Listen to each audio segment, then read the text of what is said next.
जय श्री राम के नारे लगाने के शौक तो बहुत है, पर इस शौक के पीछे हम ये भूल गए हैं कि श्री राम का अस्तित्व क्या था और श्री राम असल में थे कौन। सुप्रभात सभी को। मैं अद्विका झा, कक्षा 9वीं अ से आज आप सभी के सामने विशेष कार्यक्रम के अंतर्गत श्री राम के अस्तित्व को बताने जा रही हूँ। 10 तक गिनूंगी। राम पढ़ते ही, लिखते ही, देखते ही या दिखते ही जो सबसे पहला ख्याल मन में आता है उसे बांध कर रखिए, पूछूंगी। 1, 2, 3, 4, 5, 6, 7, 8, 9, 9, 9। हाथ काट कर रख दूंगी। ये नाम समझ आ जाए तो कितनी दिक्कत होगी अगर राम समझ आ जाए तो। राम राम तो कह लोगे, पर राम सा दुख सहना होगा। और सबसे पहली चुनौती है कि मर्यादा में रहना होगा। और मर्यादा में रहना मतलब कुछ खास नहीं कर जाना है, बस त्याग को गले लगाना है और अहंकार जलाना है। अपने राम लला के खातिर इतना ना कर पाओगे, शबरी का झूठा खाओगे तो पुरुषोत्तम कहलाओगे। काम क्रोध के बीच में रहकर तुमको शीतल बनना होगा। बुद्ध भी जिसकी छांव में बैठे वैसा पीपल बनना होगा। बनना होगा यह सब कुछ, बनना होगा यह सब कुछ, और वह भी शून्य में रहकर प्यारे। तभी तो तुम समझ पाओगे कि कितने अद्भुत राम हमारे।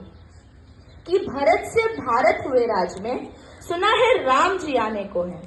बड़े भाग्यशाली है हम सब कि वह तो राम राज्य में रहते थे और हम सब में राम रहते हैं। मतलब हम सब में राम का अंश छुपा है। तो सबको राम पता ही होंगे, घर के बड़ों ने बताया होगा। तो बताओ फिर कि क्या है राम। तो बताओ फिर कि क्या है राम। या बस हाथ धनुष तरकश में बाण, वन में जिसने किया गुजारा, या जिसने रावण को मारा, लक्ष्मण जिनको कहते भैया, पत्नी जिनकी सीता मैया। यह तो हो गई वही कहानी, एक था राजा एक थी रानी। क्या सच में तुमको राम पता है? एक बात कहूं अगर बुरा न मानो, एक बात कहूं अगर बुरा न मानो, नहीं तुम तो तुरंत ही क्रोधित हो जाते हो। पूरी बात तो सुनते नहीं, सीधे घर पर आ जाते हो।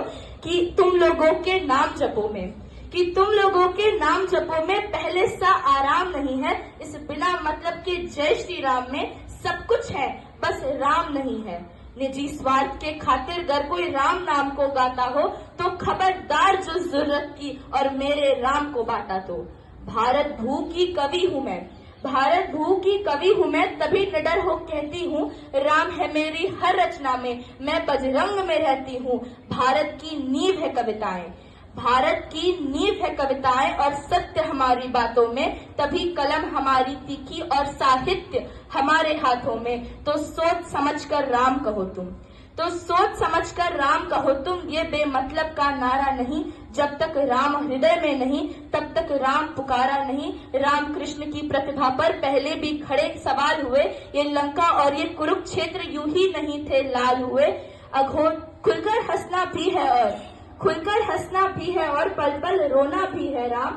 सब कुछ पाना भी है और सब पाकर खोना भी है राम। ब्रह्मा जी के कुल से होकर जो जंगल में सोए हो, अपनी जीत का हर्ष छोड़ जो रावण की मृत्यु पर रोए हो। शिव जी जिनकी सेवा में मारुत रूप में आ जाए, शेषनाग खुद लक्ष्मण बन जिनके रक्षक हो जाए। और तुम लोग क्रोध कपट अहंकार सीने से लगाकर सो जाओगे। तुम कैसे भक्त बनोगे उनके, तुम कैसे राम समझ पाओगे।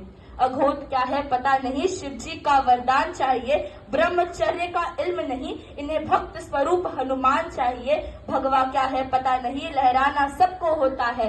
भगवा क्या है उसे पता जो भगवा ओढ़ के सोता है। राम से मिलना, राम से मिलना, राम से मिलना है ना तुमको, निश्चित मंदिर जाना होगा, पर उससे पहले अंतर जा खुद अपने राम को लाना होगा। जय श्री राम। धन्यवाद।